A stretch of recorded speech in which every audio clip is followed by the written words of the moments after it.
mai 68, justement, change, modifie la façon de faire de l'histoire. Pourquoi collecter, justement, ces tracts ou pourquoi faire ça de l'histoire immédiate alors que vous êtes en même temps en train de travailler sur les grèves de la fin du 19e?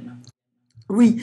Eh bien, en mai 68, il se trouve que plusieurs personnes impliquées dans la revue Le Mouvement Social que vous avez évoqué, Jean Métron, qui en a été le fondateur, Malène Rebériou, moi, pour n'en citer que quelques-uns, on était dans la Sorbonne occupée.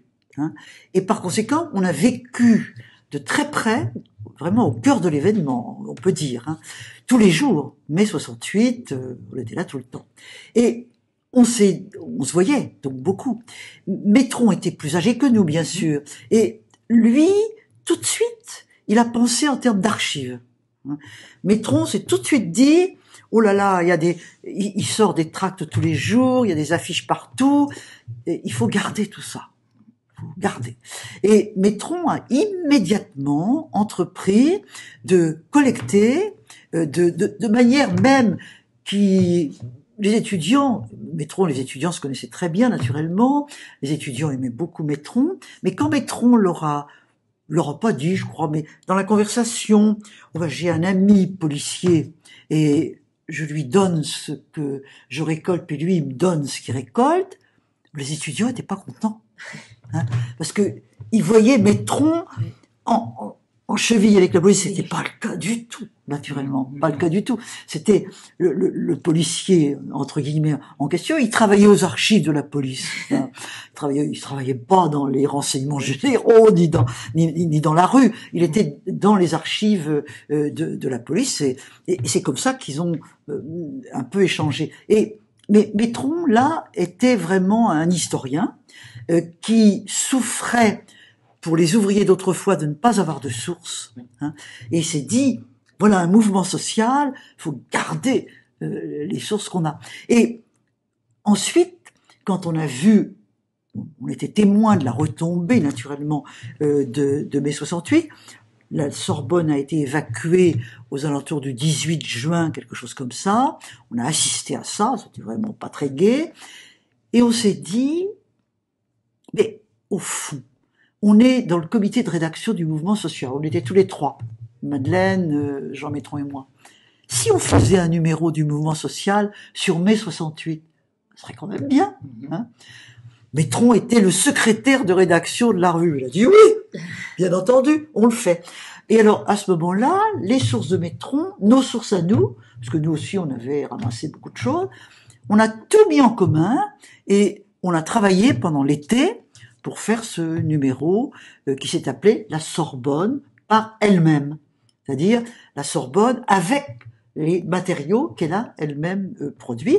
Mon mari, qui n'était pas dans le comité de rédaction, mais qui trouvait ça très bien, nous a aidés et on a donc passé un été à fabriquer ce numéro de mai 68. Et ce qui est qui nous a un petit peu fait de la peine, c'est que quand on a présenté le numéro au comité général de la revue, il y en a qui n'étaient pas contents, qui trouvaient qu'on accordait beaucoup d'importance à des paperoles, enfin je me souviens même un qui a donné sa démission, un collègue qui a donné sa démission en disant c'est de la littérature de cabinet. Ouais.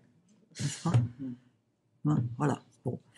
Ça montre que 68 a été un mouvement contesté dans l'université. Il y avait des gens qui, au fond, trouvaient que 68 démolissait la vieille Sorbonne et que en être solidaire, c'était pas si bien que ça. Et les étudiants auxquels on a présenté, parce que après 68, à l'automne 68, la Sorbonne réouvre, naturellement, est ouverte, les cours reprennent lentement, très lentement. Et il y a beaucoup de réunions. Les étudiants qui avaient fait mai 68 sont là. Hein. Et nous, tout fiers, on leur a présenté le numéro plutôt comme un hommage. Oui.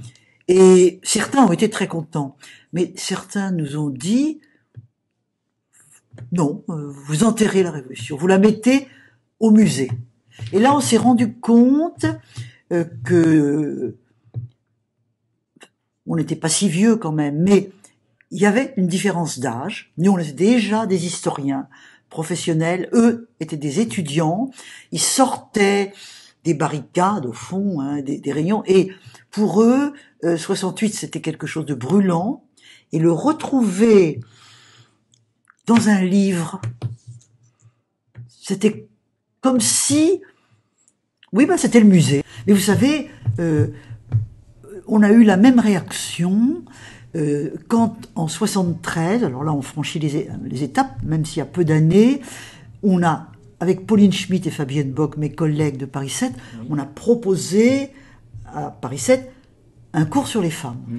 Et on a fait ce cours. Le premier cours a été extraordinaire, parce que tous les étudiants, historiens naturellement, étaient venus, les femmes, les jeunes filles, très contentes, très ravies. Donc, du succès. Mais beaucoup de succès, beaucoup. Ça répondait à quelque chose. Oui. Mais les garçons, pas tous. Mais la majorité des garçons sont venus pour nous chahuter. Ah, d'accord. Nous chahuter gentiment. Oui. Pas du tout d'hostilité, mais dans leur idée, là aussi on enterrait la révolution. On parlait des femmes, hein, et les femmes n'ont pas été centrales en 68, du tout. Et par conséquent, faire quelque chose sur l'histoire des femmes, c'était s'écarter de ce qui avait été le centre de 68, c'est-à-dire une lutte sociale. Et une lutte sociale comprise un peu à la manière d'autrefois. Oui. Les classes sociales, les catégories sociales, pas les sexes, pas la différence des sexes. Ça, c'est un problème pour après. Hein? On fait la révolution d'abord, et la question des femmes viendra après. Au fond, il reprenait le langage marxiste. Oui, ce qui est une bonne façon aussi de mettre de côté justement la lutte des femmes et oui. La recherche de l'égalité. Enfin, c'est un peu nier que ça soit un problème. Oui, avec beaucoup de sincérité de leur part. Il n'y avait aucune hostilité, mais c'était la représentation qu'ils avaient encore du mouvement social, de ce qu'était un mouvement social. Retrouvez toutes nos vidéos sur notre page Facebook UNSA Éduc Secteur Société ou sur notre chaîne YouTube UNSA Éducation.